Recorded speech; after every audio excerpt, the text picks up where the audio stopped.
J'espère que vous allez tous bien. Aujourd'hui, ces épisodes vont se concentrer sur le saviez-vous. Donc on va savoir un petit peu, on va créer des épisodes ensemble pour savoir un petit peu si vous saviez certaines informations concernant les technologies, l'espace, l'univers et toutes les informations un petit peu qu'on ne parle pas trop souvent en fait, finalement sur YouTube. On va essayer de se poser pas mal de questions tout au long de ces épisodes et on commence dès à présent avec le premier épisode. Quel est l'âge et la taille de l'univers? Alors l'âge de l'univers, en fait, c'est une question qui est fondamentale en cosmologie et les estimations les plus précises nous disent que l'univers a environ 13,8 milliards d'années. Mais cette détermination, elle est basée principalement sur les mesures du fond diffus cosmologique, donc les radiations de fond de l'univers, qui a laissé peu de temps après le Big Bang des traces.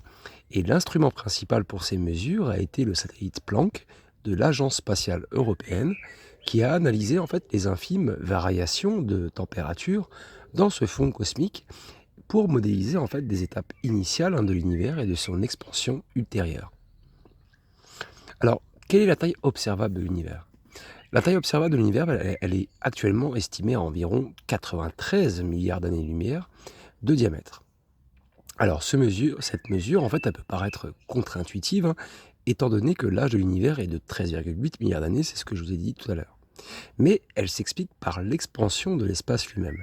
La lumière émise par les objets les plus éloignés a été étirée et donc décalée vers le rouge à mesure que l'univers s'élargit. Ce qui nous permet de voir des régions bien plus lointaines que ce que la simple multiplication de la vitesse de la lumière par l'âge de l'univers pourrait suggérer. Mais alors, quelle est la taille réelle de l'univers? Quant à la taille totale, réellement de l'univers, elle reste encore inconnue bien sûr. Ce que nous observons, c'est qu'une portion, une bulle observable autour de la Terre jusqu'où la lumière a eu le temps d'atteindre depuis le Big Bang. L'univers, il pourrait être infiniment plus grand et bien plus vaste que la partie que nous pouvons observer bien sûr, mais il est impossible de la mesurer avec des techniques actuelles.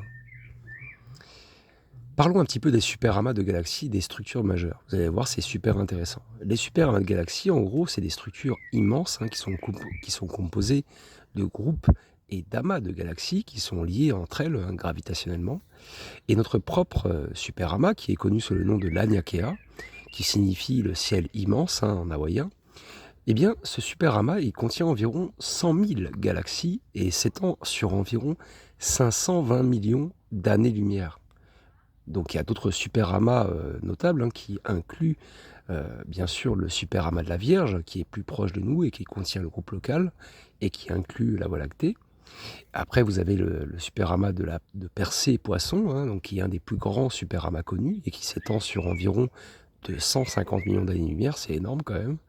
Après, vous avez aussi le superamas de Coma, qui contient l'amas de Coma, donc qui est un des amas les plus proches qui est étudié en détail par les astronomes. Ensuite, on va faire un petit tour sur le grand attracteur, vraiment rapidement. C'est en gros, je ne sais pas si vous connaissez ce mot-là, c'est une région en fait de l'espace dans l'univers vers laquelle en fait notre galaxie et de nombreux autres superamas, comme l'Aniakea, sont en train de se diriger en fait. Et donc, il est situé à environ 250 millions d'années-lumière de la Terre, et ce phénomène reste vraiment mystérieux parce qu'il est il est vraiment difficilement observable directement parce que, en raison de son emplacement derrière le plan de notre galaxie, et du coup, ça obstrue la vue. Mais ça, je pense que vous en doutez un peu. Et aussi, parlons un peu du grand répulseur, qui lui est à l'opposé du grand attracteur. En gros, c'est une vaste région de l'espace qui semble repousser les galaxies voisines, et y compris notre Voie lactée. Et cette découverte récente ajoute vraiment une complexité à notre compréhension des mouvements cosmiques à grande échelle. Et ça suggère aussi, bien sûr, une répartition inégale de la matière ou des variations de la densité de l'énergie noire à travers l'univers. Finissons avec le dernier point de ce petit épisode, c'est la cosmologie moderne et des dynamiques à grande échelle. En gros, cette cosmologie moderne, elle se concentre non seulement sur les structures visibles, comme les étoiles et les galaxies, mais aussi sur la matière noire et l'énergie noire, qui composent en vrai à peu près 95% du contenu total de l'univers. Donc la matière noire, bien qu'invisible, parce qu'elle n'émet pas et elle n'absorbe pas de lumière, elle peut être détectée grâce à ses effets gravitationnels sur la matière visible. Et l'énergie noire, encore plus mystérieuse, est, est pensé, en fait, imaginé pour être la force derrière l'accélération de l'expansion de l'univers. En ce qui concerne les dynamiques à grande échelle, les superamas et les grandes structures comme le grand attracteur et le grand répulseur, hein, eh bien, ils jouent un rôle crucial dans la dynamique à grande échelle de l'univers, et ces structures influencent les trajectoires et les vitesses des galaxies, hein, sur des échelles cosmiques, et ça modèle aussi l'architecture globale de l'univers observable. Du coup, l'étude de ces dynamiques, elle est vraiment essentielle, hein, pour comprendre la formation des structures à grande échelle et l'évolution cosmique.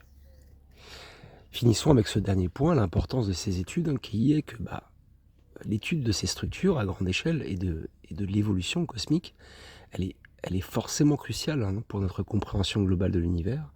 Et chaque découverte, hein, nous aide à rassembler et à assembler mécaniquement, vous voyez, toutes les petites pièces, hein, du puzzle cosmique, afin d'offrir des perspectives sur la naissance, l'évolution et le destin final de notre univers, quoi.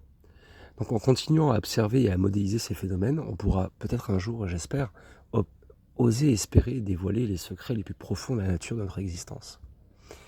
Voilà, j'espère que cette petite section vous a aperçu, ce petit aperçu, hein, détaillé des aspects clés, en fait, de notre univers vous a donné une petite idée sur la taille, son âge et sa structure complexe, hein, qui le compose, et même les petites forces, hein, qui le rendent dynamique, à l'intérieur de lui-même, quoi. Voilà. J'espère que ce petit épisode vous a plu, et je vous dis à très bientôt pour le deuxième épisode qui parlera, je vous le dis de suite, des neutrinos et de leur découverte.